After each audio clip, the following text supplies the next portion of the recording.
प्रशासक अध्याय 18। दान वंशजों का प्रवासन। उन दिनों इज़राइल का कोई राजा ना था। उन्हीं दिनों में दान वंशजों ने अपने बसने के लिए सही जमीन की खोज करनी शुरू कर दी। अब तक उन्हें इज़राइल के गोत्रों के बीच कोई जमीन नहीं दी गई थी। अतः दान वंशजों ने अपने पूरे गोत्र की तरफ से 5 आदमी भेजे। ये व्यक्ति जोरा तथा एश्ताउल नामक नगरों से थे। इन्हें वहां गुप्त रूप से जाकर भेद लेना था। उन्हें आदेश दिया गया था, जाओ उस देश की छानबीन करो और उसका भेद लो। वे लोग खोजते हुए एफ्राइम के पहाड़ी इलाके में मीका के घर तक आ पहुंचे और वे वहीं ठहर गए। जब वे मीका के घर के पास पहुंचे, उन्होंने उस जवान लेवी की आवाज पहचान ली। उन्होंने उसे अलग ले जाकर उससे पूछा, कौन तुम्हें यहाँ ले आया है? तुम यहाँ क्या कर रहे हो? तुम्हारे पास यहाँ क्या है? लेवी ने उन्हें उत्तर दिया, मीका ने मेरे लिए इतना सब किया है। उन्होंने मुझे नौकरी पर रखा है। अब मैं उनका पुरोहित हूँ।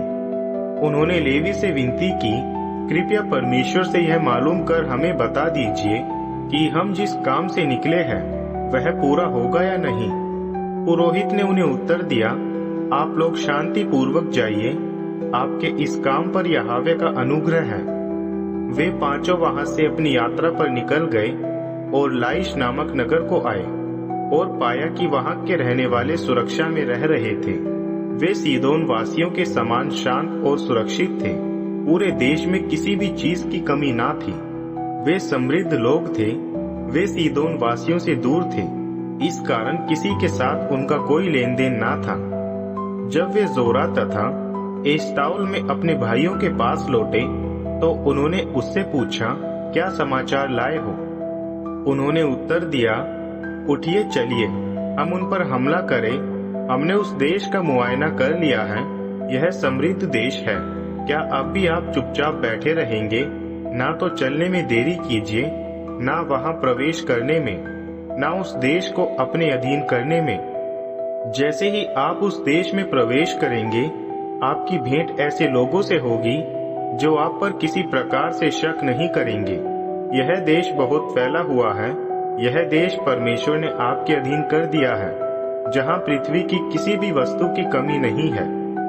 इस तरह दान गोत्र के 600 योद्धा जोरा तथा एश्ताउल से निकल पड़े। उन्होंने यहूदिया जाकर किर्यत यारीम नामक स्थान पर अपना पड़ाव खड़ा कर दिया। इस कारण वे आज तक उस जगह को महाने दान के नाम से जानते हैं।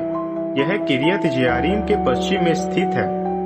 वहां से निकलकर वे एफ्राइम प्रदेश के पहाड़ी इलाके में मीका के घर के पास जा पहुंचे।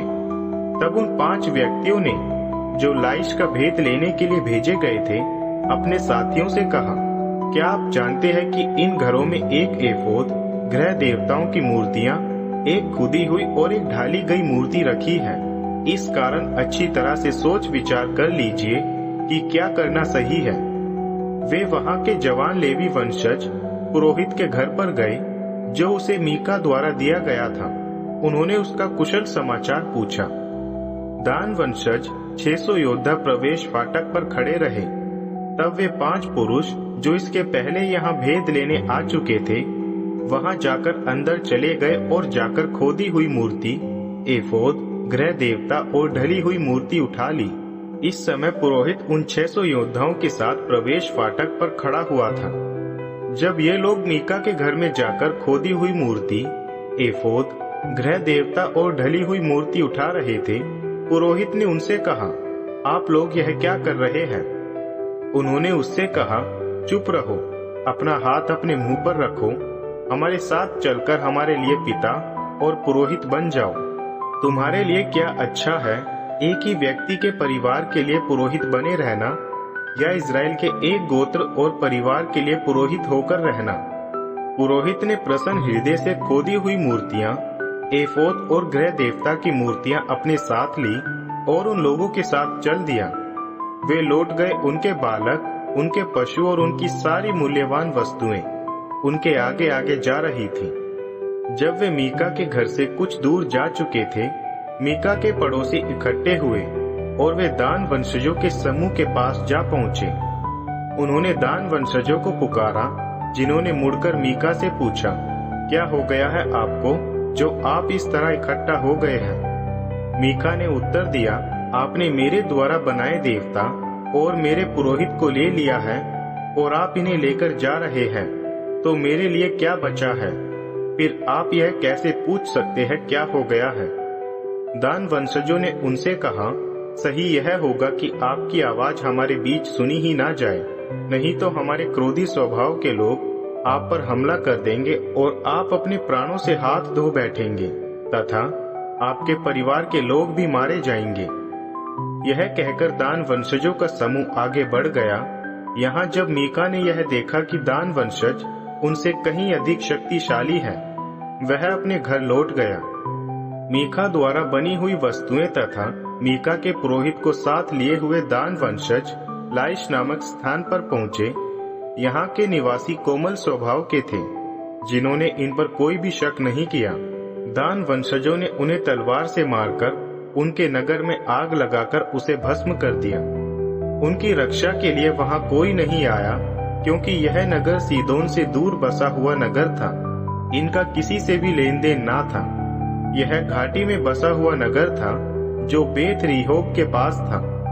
दान वंशजों ने नगर का नाम अपने मूल पुरुष के नाम पर दान रखा, जो इज़राइल के पुत्र थे। इसके पहले इस नगर का नाम लाइश था। इसके बाद दान वंशजों ने अपने लिए खोदी हुई मूर्ति बना ली। मनशशे का पुत्र गेरशोम का पुत्र योनातन तथा उसके पुत्र दान वंशजों के लिए पुरोहित बन गए तथा इज़राइल के बंधुआई में जाने तक इसी पद पर रहते हुए सेवा करते रहे। उन्होंने मीका की खोदी हुई मूर्ति को अपने लिए स्थापित कर लिया और यह मूर्ति तब तक रही जब तक शीलो में परमेश्वर का भवन बना रहा।